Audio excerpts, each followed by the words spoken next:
Hey everyone, my name is Luke, and with me today is Tim, Hey, and everyone. we're gonna give you an hey Tim, we're gonna give you an overview of everything that the studio can do. I think it's a great video for people that are completely new to Contrast. This video will give you a very good overview of what the streaming studio can do, why it's a bit different maybe than Google Hangouts or a Zoom, but as easy to use, but also for our existing customers or people that want to get more out of our studio. I think this is a great video. We have a couple of small tips and tricks hidden in there. And really, the general purpose of this video is to show you, okay, what can we do? What makes our studio better than anything else? And really getting to know how to use it. So I think, Tim, you're here today with us. You're gonna walk us mostly through the studio by sharing your screen. So I think we can jump right into it. Yep. Let me add it very quickly. So we have a screen share of a different studio setup. So it's a bit meta, but very quickly you will understand. Okay, what is the studio that we're now using, and what is the actual one that we're using to demo the studio. So let me quickly grab it right here. Okay, great. That's the studio. Yeah, so here we are behind the scenes, like Luke said, of another studio. And what I'll do is I'll quickly walk through the features and kind of how it works so that you get a better sense of what you can do with contrast. So to start, like Luke said, it's super easy to use. If you've used Google, if you've used Zoom, it's basically the same. So you can just copy this link, send it out to anyone. If they'll open it up, they'll end up in the studio just like this. No need to sign in, they come in. And then you'll see a couple things here. So here on the left, you have all the different speakers that you can add and remove from the stream. So here I can take Luke off, I can put him back on. Makes it super easy to manage. If you have multiple things going on, it's pretty slick bringing people on and off. And you can have up to 9 different people. You'll see here we also have screen shares. So they kind of get loaded on the side as well. And you can just add those to the stream when you're ready. When you're just talking, you can kind of zoom in on people, make it look a little bit more professional. And along the bottom, there's also a number of different layouts that you can switch to. So kind of depending on what you're doing at that moment in time, you can change it around and just make it look a little bit more visually appealing. So I'll go ahead and take the screen share off.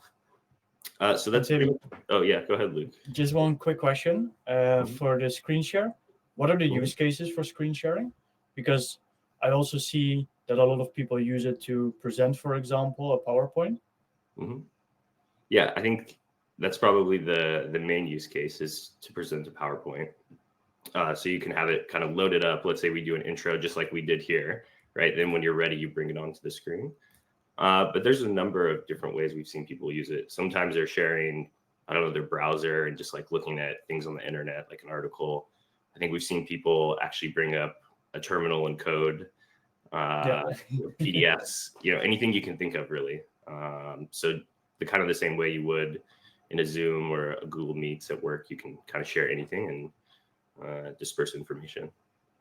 Yeah, I love the versatility of screen share, where basically anything that lives on your computer, you can share it. So even if you're using, I don't know, a PowerPoint from 1995, you can also show it because it lives on your screen.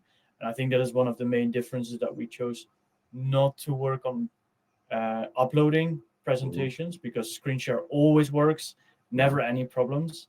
That is maybe why some people ask, hey, why don't you have this feature? But it was actually a very conscious decision of us. Yeah, that's a great point. And I think to that, it's really easy to use. You just click down here at the bottom. There's some settings. You can click that. You see I removed my screen share. You can add one back. I'll pick the Chrome tab here. But you can share a number of different ways. Like you said, your entire screen, just a window, a specific tab, which makes it really easy. And then again, if I now come back to the studio, you can see it's popped into the side and I can just add it on and off screen. So really easy to manage. Uh, Makes it a little bit better than asking people to mute and trying to say, hey, can you unshare so that I can share? Yeah, because Um, multiple people can share at the same time, right? yeah, exactly. So let's say I have my screen share pulled up. You can put yours in there as well. And then I can have my presentation. Okay, I'm done. I'll pull it off. You'll put yours on. So it just makes it really seamless, makes it flow. I think those kind of dead moments, especially in a webinar, can be really painful, and you start to lose people's interest. Yeah. So yeah, really important. Okay, so that's kind of how to manage the setup. Again, there's some settings down here, but we won't go into details. But the next most important thing is brand. And I think you mentioned at the beginning, Luke, but we hear all the time how important it is for companies to look professional and represent their brand, and ultimately make sure that it's engaging enough that people are going to watch all the way through. So here in the brand panel, you can open it up. Number of different things you can do. You can add your logo, which shows up in the corner there. So you just can upload that. You have names, which you see at the bottom, and then you can actually add your colors to here. So you just plug in your code, or pick something from the picker, and then it'll look like your brand. That will kind of flow through the whole experience you have. And then we also have a number of themes that you can select to use depending on kind of your style as a company. So right now we're on the startup theme. It's a little bit more fun, but you can switch to the business theme. You can see it's a little bit more toned down, a little bit more professional looking. So yeah, just come in here, completely update, kind of get your look and feel, which we know is so important with the ever increasing number of videos on the internet. So once you've branded, then you can come down here to topics. This is one of the funnest part of the studios. So you come in here. I'm showing one right now, Tim, on the screen. Okay, yeah, this is going to get very meta. So how to make that topic? It's really easy. So again, you just click this topics panel here. You can add your topic. Let's say how to use topics. I've already put this in before, and I just hit save there. I can make another one. Let's say hello, everyone. I can change it to a lower third. And that's all you have to do, type it in, and then they're ready to go. And then once you're ready to use this, you can just come over here and click on it. And you can see it makes a full screen kind of transition that looks really slick, but it has the added benefit of it gives context to the viewer.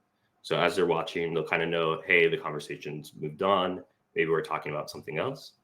And then there's one more additional benefit, is that every time you trigger one of these topics, we actually mark that moment in the video. And then after you're done, you have the recording. If you go back into the app and go to the admin tab, or the replay tab in the admin, sorry, and click into your replay, you'll see kind of like a highlight of every moment that you triggered a topic into the video. So it makes it really easy for you to go back, find maybe that important kind of monologue that a speaker had, and then right there you can clip it, take that, put it on social media, send it out to them for them to post, put it in an email, however you want to use it. And then maybe to circle it back to brand.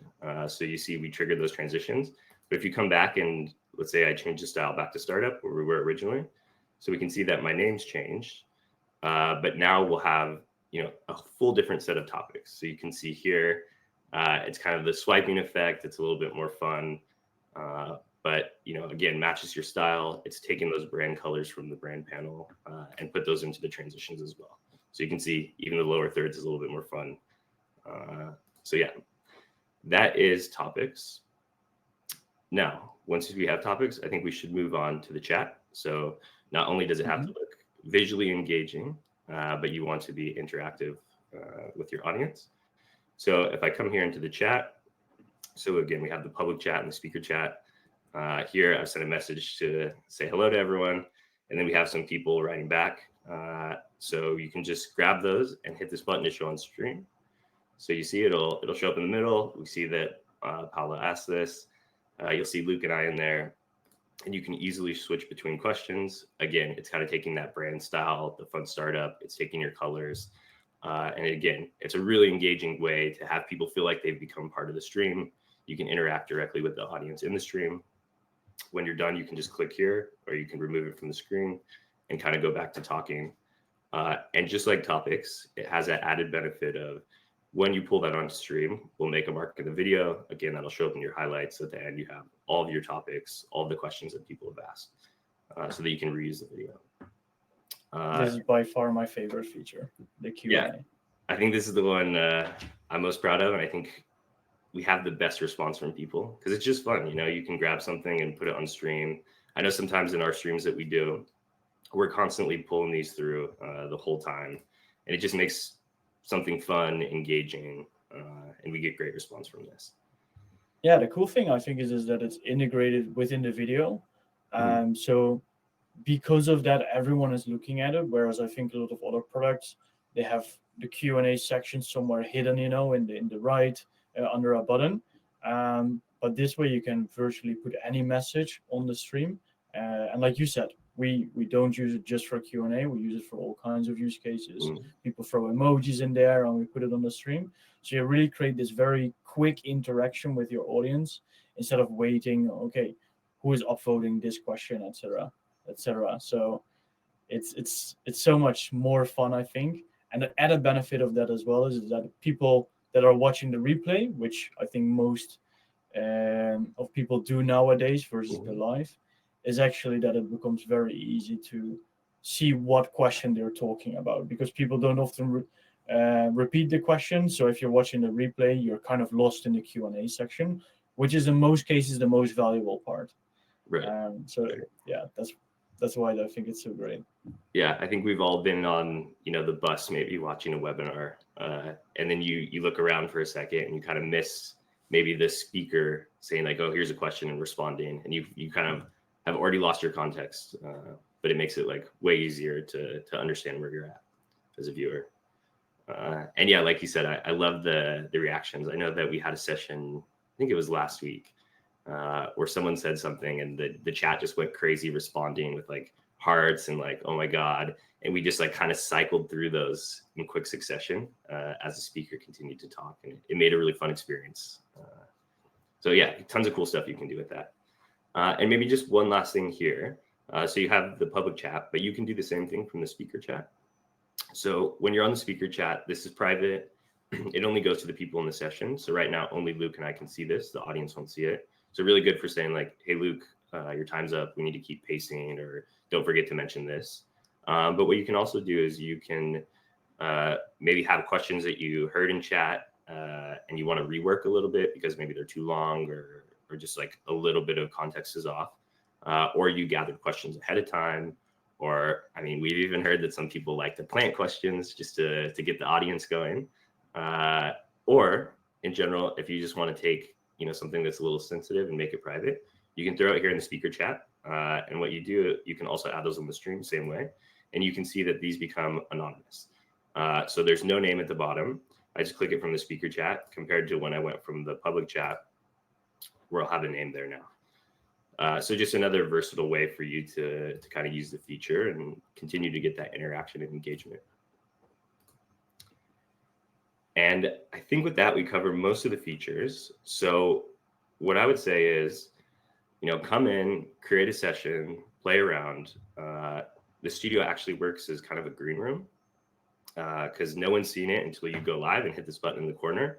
So come in here, add people in, share some screens, make some topics, change the branding, play around with it, play with the Q&A.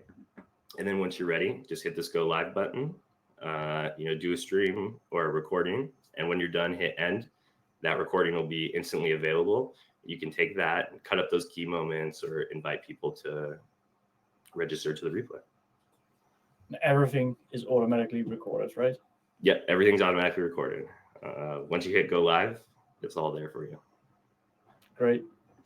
Cool. Thanks so much, Tim. I think we've shown 80 to 90% of the greatest features here. If you have any questions, of course, feel free to reach out. We're always there. There's also the help button in the studio, which directly gives you access to us. But as we said, we really are aiming to create the most fun and simple streaming experience that always gives you high quality video as an output so that you can reuse that on the internet with your team and really a video that can represent your brand. So again, thanks for tuning in, and we'll hope to see you next time. Cool. Thanks, everyone.